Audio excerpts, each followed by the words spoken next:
This is Friday Night Football on KLST, brought to you by Randall Motors. Good evening and welcome into Friday Night Football, everybody's favorite day of the week. I know it's my favorite day of the week. Week 5 is in the books. I'm Brian Cunningham. The next 15 minutes, I'll have all the recaps and scores from all over the Concho Valley. And as always, we're going to start with the Central Bobcats, who played host to a team they haven't played against since 1958. Both teams are going to enter this contest 2-2 on the season. The Bobcats on a 2-game win streak. And we're going to pick things up in the first quarter. Play action, rolling out to the right. Christian English drops back, rolls to the right, fires to phenom Jimmy Edwards for the first score of the game. Few drives later, Waco driving down the field. They're going to cap off a hard-fought touchdown right here. Central with the ball again. English is going to drop back again, fires a screen pass to who else? Jimmy Edwards, first down, Central driving, and with a handoff up the middle to power it in. It's going to be stuffed short, setting up the next play. One more handoff to Ricardo, outside run, and he pushes this one across the end zone. Central up a few scores, and they're going to walk away 37-6 with the victory.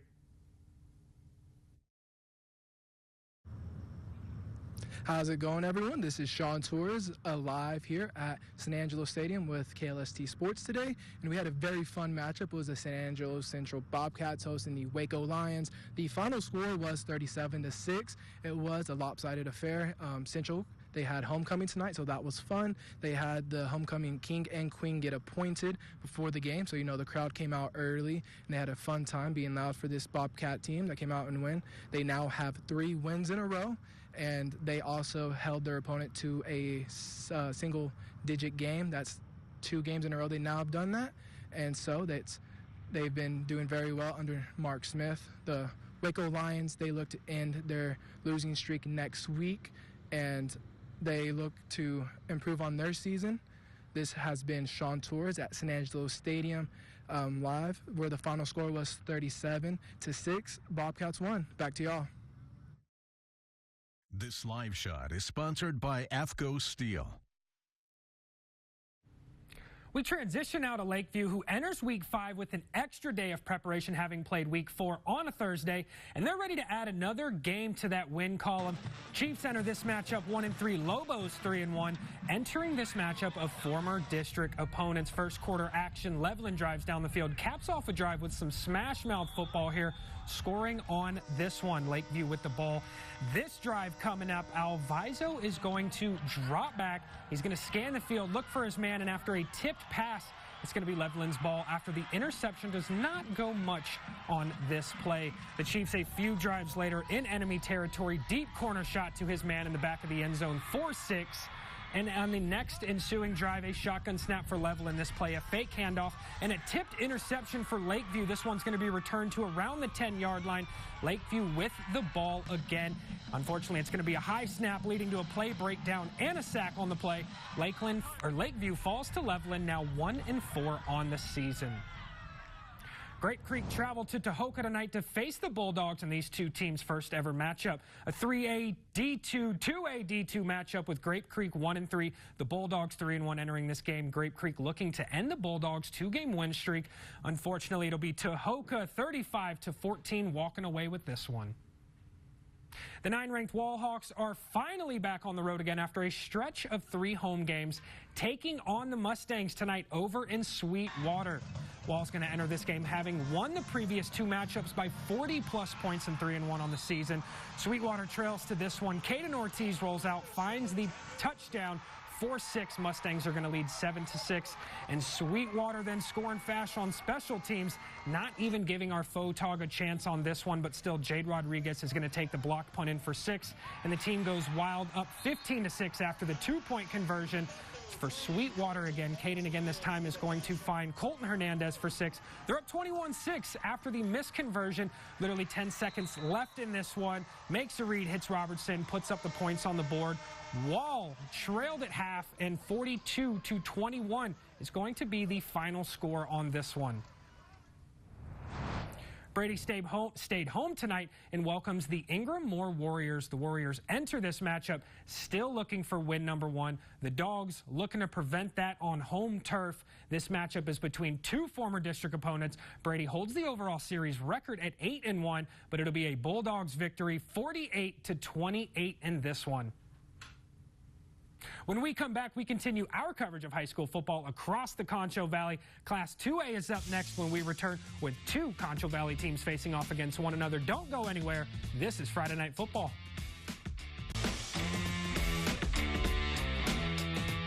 This is Friday Night Football on KLST, brought to you by Randall Motors. Welcome back in. We are on to Class 2A with a few notable matchups between some Concho Valley teams. Mason traveled to Christoval tonight. The Punchers entered this game 2-2. The Cougars 1-3 coming off their first win last week. Mason came in 5-0 all time. Could Christoval change it? This one began close. Mason and Christoval exchanging touchdowns 14-13 early, but Mason rolling with the touchdown here to put the Punchers up 21-13. Still second quarter, Mason with the ball. Again this time punching it into the end zone 28-13 at halftime. The Cougars trying to get some points before half. A little momentum here on a beautiful diving catch. They would come up empty in the red zone, and after that it was all Mason in the second half. Christoval came in tonight with a little momentum after last week's shutout win, but Mason silenced that on the road. Final score, Mason over the Cougars 54-13. And to another one of our more anticipated matchups, this is another pair of Concho Valley teams that faced off against each other tonight. The undefeated Miles Bulldogs traveled to Lions Stadium to take on the 3-1 Ozona Lions. This matchup saw last season a high-scoring affair, 68-70. Miles falls 34-28 for their first loss of the year. Both teams now 4-1 on the season. Badger Stadium over in McCamey saw the Sonora Broncos come to town. This matchup of former district opponents hasn't happened since 1975. Both teams enter this week 2-2 on the season. The Broncos entering week 5 winning their previous 2 games, and we see the Sonora Broncos would lead 7-0 at the end of the first quarter, and they would stay with the lead 28-14 at half. Broncos would walk away with this one 40-14. El Dorado enters their Week 5 matchup looking to right the ship after winning Week 1. The Eagles have been chasing win number 2 since then. Tonight they played host to the Harper Longhorns. The Eagles entered again 1-3 on the season. The Longhorns 3-1 in a matchup that has seen Harper win all 6 face-offs. El Dorado hosting Harper first time since 2017. Came in 6-0 all time. Starting in the first quarter, marching down the field, they drew first blood. Moving on, Harper trying to respond. Here's a nice run outside by the running back Justin Wilk into Eagles territory. A couple plays later, the Longhorns going for it on 4th down. Wilk is denied, ran into a brick wall as many Eagles combined on the play for the stop, setting up a defensive battle not long after the Eagles backed into their own territory. As Johnny Rayadame find his receiver for a huge gain, El Dorado's defense staying strong all night as this pass gets broken up nicely by the Eagles secondary. Scoreless at half, ultimately go on to win with a final score of 30-13 for the Eagles. Sterling City headed out to Cross Plains tonight to take on the Buffaloes. Sterling City 2-2 on the season. Cross Plains also 2-2. These two teams have not met since 2000, with Cross Plains winning both of those matchups in this series, and the Eagles would fall tonight for the third one, 42-18. When we come back, we continue our coverage of high school football across the Concho Valley. Class 1A is up next, and when we return, we have 2 more Concho Valley matchups facing off against one another. Don't go anywhere. This is Friday Night Football.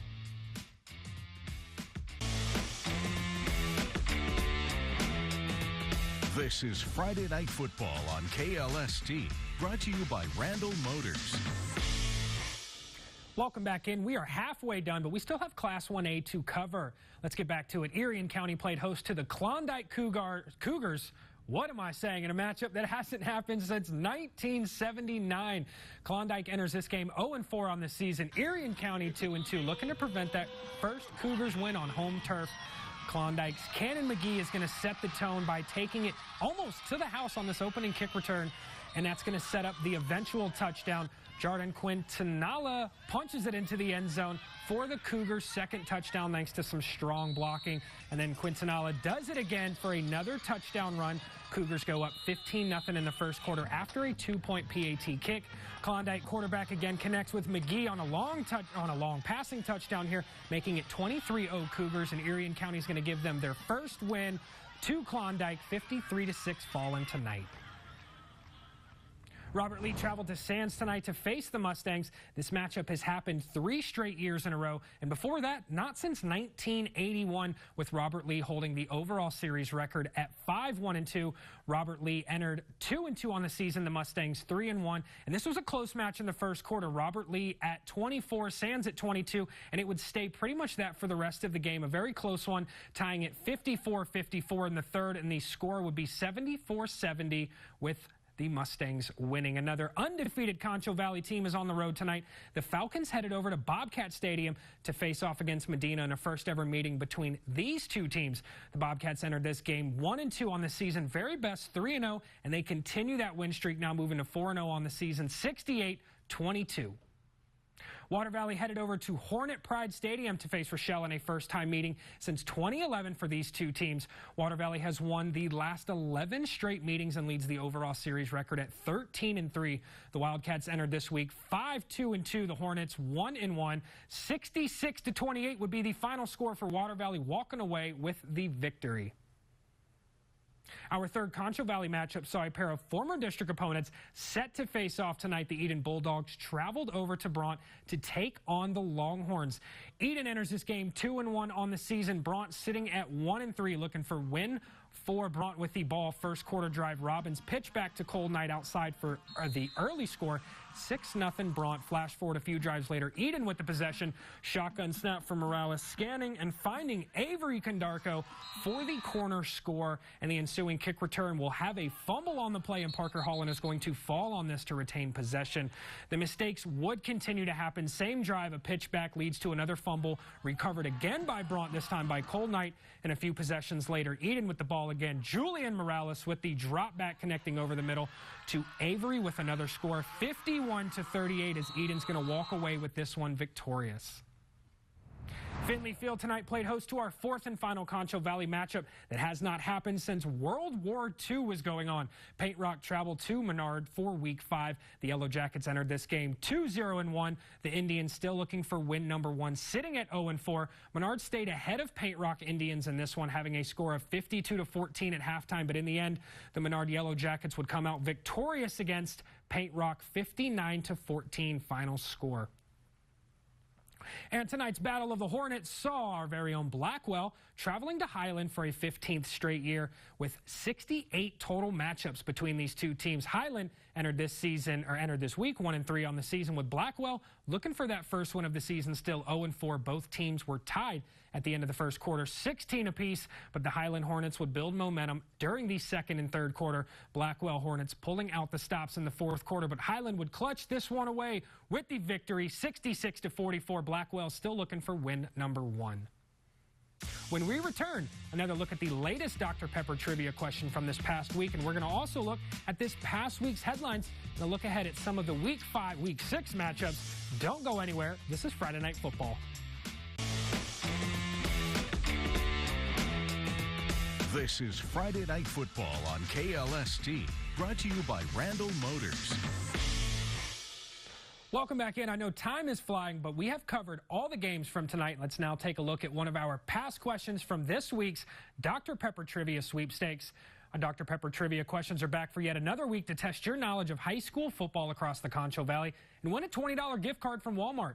This week's question: when was the last time the Sterling City Eagles faced the Cross Plains Buffaloes? Is it A, B, C, D? You guys decide. And Central is going to move on 3-2 on the season, winning 3 straight with another home game tonight. Lakeview falls again, moving to 1-4 on the season. And Wall's going to move to 4-1 with a 3rd straight win, but this time coming on the road. And Miles goes down with their first loss of the season after starting undefeated, and the first loss of the year for them, with Very Best now moving to 4-0 on the season. And for our Week 6 games, Lakeview is going to travel to Burnett to face the Bulldogs in these two teams' first ever matchup. The 9-ranked Wallhawks will have their hands full at home, with the undefeated Idalou Wildcats coming to town, leading the 3-game series 2-1 against the Hawks. Junction is going to host Rock Springs Angoras in Week 6. Junction 3-1, looking to keep the season rolling. And for our 4th Week 6 game, we look ahead to Concho Valley matchup, the 102nd meeting between these two teams of the Longhorns and the Steers. That's going to do it for Friday Night Football. Week 5 is now officially in the books. Don't forget to visit the Concho Valley homepage for any extra news, information regarding tonight's games, and don't forget to put in your answers for the Dr. Pepper Trivia Sweepstakes. And sadly now, that does end it for Here to Us. With KLST, I'm Brian Cunningham. Thanks for watching.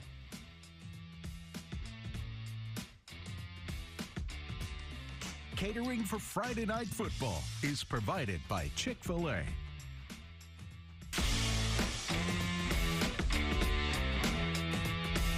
Friday Night Football on KLST, brought to you by Randall Motors. Closed captioning for the hearing impaired is sponsored by the Law Office of Rick DeHoyas.